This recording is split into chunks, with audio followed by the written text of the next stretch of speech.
उन तथागत अरहत सम्मा संबुद्ध भगवान बुद्ध को मेरा नमस्कार तथा जिन्होंने ये श्रेष्ठ धर्म हमें सिखाए, ज्ञान का रास्ता बताएं, भिक्षु जीवन सुंदर से जीने के लिए सिखाएं, धर्म बताएं, उन गुरु जी के चरणों में मेरा सादर प्रणाम।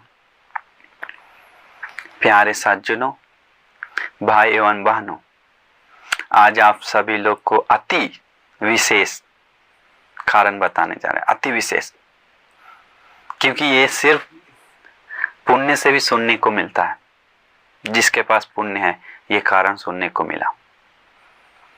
सोच लीजिए विशेष कारण, क्योंकि इंडिया में ऐसा मौका नहीं है जो आज बताने जा रहे हैं। हमें लगता है आप ये कारण बहुत कम ही लोग जो सुने होंगे, एक दो कारण, एक ही लोग, वो भी नहीं बोल सकते, इतना नहीं के बराबर। वो है विशेष कारण क्या है, बहुत दुर्लभ कारण क्या है, महत्वपूर्ण विशेष कारण के बारे में, वो है कठिन चीवरदान। वो सबको नहीं कर सकता है, हर समय नहीं कर सकता है, हर किसी को नहीं कर सकता है। सिर्फ कर सकता है तो साल में एक बार, वो भी उपसंपदा भिक्षु को ही, और वो भी वर्षावास जो किया हुआ उसी भिक्षु को ही कर दे सकते हैं आप चीवर। तो आज हम अति विशेष कारण, ये सामान्य लोग सोचते हैं कि कठिन चीवरदान मतलब ये चीवर पूजा करना ही कठिन चीवरदान है। नहीं, चीवर पूजा करना और कठिन चीवरदान दो है। कठिन चीवरदान मतलब क्या होता है, 3 महीना आप भिक्षुओं को, आज हम सुंदर से विस्तार से बता देंगे कठिन चीवरदान क्या है, इसका लाभ क्या है, ये कैसे किया जाता है, ये कहाँ से शुरू हुआ, क्या आप लोग हम सभी लोग को कर सकते हैं कि नहीं, इसका फल क्या है, सब आज हम बात करेंगे आधा घंटा के अंदर। इसलिए आप समझ जाएंगे आधा घंटा में ये कठिन चीवरदान का महत्वपूर्ण क्या है, कीमत क्या है। आप सुंदर से सुनिए, मन ला के सुनिए। भगवान बुद्ध बोधि वृक्ष के नीचे राग देश मोह को नष्ट कर, मार सेना को पराजय कर, बिना गुरु के उपदेश सम्मा संबुद्ध को बोधि वृक्ष के नीचे प्राप्त की। इसके बाद वाराणसी में पहला धर्म का प्रवचन देकर धर्म चक्र को चलाएं। धर्म चक्र का मतलब धम्म चक्र सूत्र उपदेश दिए। तो सोचिए, इसके बाद ही भगवान बुद्ध धर्म बताना शुरू किए। भगवान बुद्ध तो हर समय कहीं भी रहते समय, बारिश के समय 3 महीना एक जगह रहते थे। लेकिन उस समय शुरू में वर्षावास के बारे में भिक्षु लोग को सील नियम कानून नहीं बना हुआ था। शुरू में क्या होता था, भिक्षु लोग बारिश के समय में भी चारिका करते थे, घूमने जाते थे। तो घूमने जाते थे तो जाते थे तो बारिश में घास और पानी से भीगकर घास चापते हुए कीड़ा मकोड़ा भी मारते थे, और घास भी चापता था। तो अन्य तीर्थ लोग, दूसरे धर्मों के लोग बोलने लगा, अरे ये तो भिक्षु लोग, ये श्रमण का चेला लोग बारिश के मौसम में जाता है। बारिश के मौसम में चिड़िया, पक्षी, जानवर सब एक जगह रहता है, बिना बारिश से भीगे हुए, जहाँ अच्छा जगह एक जगह रहता है। लेकिन ये भिक्षु लोग बारिश में भी जाता है, ये जीवित प्राणियों को ही मारकर घास को चापते हुए जाता है। उस समय कोई लोग सोचता था ये घास एक प्राणी है। तो भगवान बुद्ध को बताए, भगवान बुद्ध नहीं बताए, नहीं जानते उन लोग, लेकिन फिर भी अच्छा है, वर्षावास के लिए नियम बताएं कि 3 महीना एक जगह रहने के लिए रहकर सील, गुणधर्म और ध्यान साधना करने के लिए। इसके बाद उस वर्षावास में होता क्या, हम आराम से बताएंगे। सबसे पहले हम शुरुआत बता रहे हैं, कहाँ से शुरू हुआ। इसके बाद क्या होता है, तो जब वर्षावास भगवान बुद्ध 3 महीना एक जगह रहने के लिए बताएं, तो कोई भिक्षु लोग उस समय क्या हुआ, शुरू में 3 महीना वर्षावास करते समय बोला हम लोग आपस में बात नहीं करेंगे, हम लोग हम लोग 3 महीना बिना बात किए, क्योंकि बात करने से बाधा है, तकलीफ है, दिक्कत है, इसलिए हम लोग बात नहीं करेंगे। बिना बात करके मुक्ति के लिए मेहनत करेंगे, वीर्य करेंगे, कुछ काम भी हो तो भी बात नहीं करेंगे। तो आपस में भिक्षु लोग, बहुत सारे भिक्षु लोग बात किया, जो वारसावास जहाँ कर रहा था।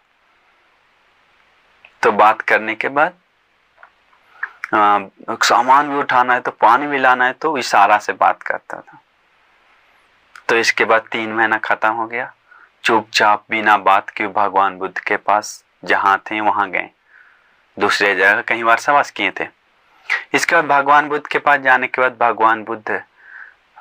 भगवान बुद्ध तो सब जानते हैं, जानते हुए भी भगवान बुद्ध पूछते हैं, जानते हुए, अनजान में नहीं, सब जानते हैं लेकिन फिर भी पूछते हैं। लेकिन पूछने से, बात करने से बिना कारण बात नहीं करते हैं, अनर्थ का बात नहीं करते हैं, व्यर्थ का बात नहीं करते हैं। ये 2 ही कारण से बात करते हैं।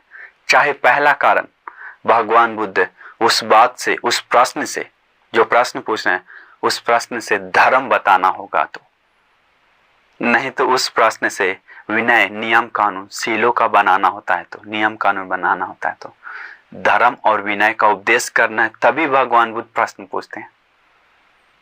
तो भगवान बुद्ध जानते हुए पूछते हैं भिक्षु, क्योंकि उन लोग भिक्षु लोग चुपचाप भगवान को नमन करने के लिए आया। तो बता भिक्षु, तुम लोग का वारसावास कैसा रहा? तो फिर बताया भगवान बुद्ध, बहुत सुंदर से हम लोग वारसावास की, सुखी से की। हम लोग वारसावास के समय बात नहीं की, बिना बात की हुए चुपचाप अपना ध्यान साधना की। इसके बाद भगवान बताया, मूर्ख भिक्षु, तुम लोग दुख से रहते हुए भी तुम सोचा कि हम सुखी से रहें। दुख से रहकर बोल रहा है सुखी से रहें। जानवर जैसा, बकरी गाय जैसा रहकर तुम लोग सोच रहा है सुखी से रहें। दूसरे धर्मों जैसा, अन्य तीर्थों जैसा रहकर तुम लोग सोच रहे हैं हम लोग अच्छा से रहें। नहीं भिक्षु, आज के बाद नियम बनाते हैं। आज के बाद वारसावास 3 महीना पूरा होने के बाद भगवान बुद्ध बताएं, आपस में बात करो, बात करो। और बड़ा भंती से लेकर सभी भंती लोग, उसको बोलता पवार्न, वस पवार्न। वारसावास 3 महीना पूरा होने के बाद उसको छोड़ना होता है। तो छोड़ते समय वारसावास को आपस में संघ लोग एक सीमा में जाकर, हॉल कहीं जगह पे जाकर बात करते हैं। बड़ा भंती से लेके सभी छोटा भंती तक बताते हैं कि सब भंती को कि हम, मेरा शरीर से, वाणी से कोई गलती हुआ तो 3 महीना वारसावास में हमें बताइए, हमें उसे सुधारेंगे, उससे ठीक करेंगे। हमें हमारा कुछ भी गलती देखें तो हमें बताइए। ऐसे करके बड़ा भंती से लेके सारे भंती लोग बताते हैं। देखिए कि पवार मत छोड़ना, उसके बारे में भगवान ने बताएं। इसके बाद उस दिन से भिक्षु लोग आपस में धर्म बात करते हुए अंतिम में फिर बात करते हैं। वारसावास खत्म होने के बाद क्या, कैसे छोड़ना होता है, वो हमसे जो गलती हुआ, हमसे कुछ हुआ तो उसे क्या करने के लिए हमें बताइए, उसको सुधार लाने के लिए। शुरू में उस समय तक कठिन चीवरदान का नहीं था बात। वारसावास के समय, उस समय वारसावास के समय भिक्षु लोग सीलों का पालन करते हुए, ध्यान साधना करते हुए, गुण धर्म बढ़ाते हुए धर्म की रास्ता पे जाने के लिए, पूरा मुक्ति के लिए मेहनत करते थे वारसावास के समय। इसीलिए वारसावास कहते हैं, सील समाधि प्रज्ञा को संपूर्ण करने के लिए पूरा कोशिश करते हैं। इसके बाद जब वो शुरू हो गया जो वारसावास, तो कुछ समय बाद क्या हुआ, पावानगर, हम अभी मेन कारण पे आने जा रहे हैं, जो कठिन चीवरदान का कारण, उस कथा को हम बताने जा रहे हैं।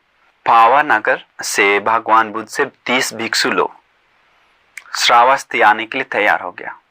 उन लोग आपस में बात किया, 30 भिक्षु लोग, कि भंते जी, हम सभी लोग वारसावास इसी बार भगवान बुद्ध के साथ करेंगे, क्योंकि भगवान बुद्ध के साथ करने से क्या होगा, हम लोग को जो कुछ भी तकलीफ है, धर्म के ऊपर प्रश्न है, वो पूछ सकते हैं। दूसरा कारण, हम लोग को भगवान बुद्ध निरंतर देख सकते हैं, वंदना कर सकते हैं आदि बहुत लाभ है। इसीलिए हम लोग भगवान बुद्ध के साथ श्रावस्ती में ही वार्तावास करेंगे, करके बात करके पावानगर से निकल पड़े। तो जाते समय उन लोग भिक्षु लोग धुतांग धारे भिक्षु लोग, धुतांग मतलब अपना मतलब मुक्ति के लिए पूरा नियम कानून पालन करने वाला भिक्षु लोग, विशेष भिक्षु लोग सिर्फ 3 चीवर इस्तेमाल करते हैं और बहुत ऐसा पिंडपात से ही भोजन लेते हैं आदि।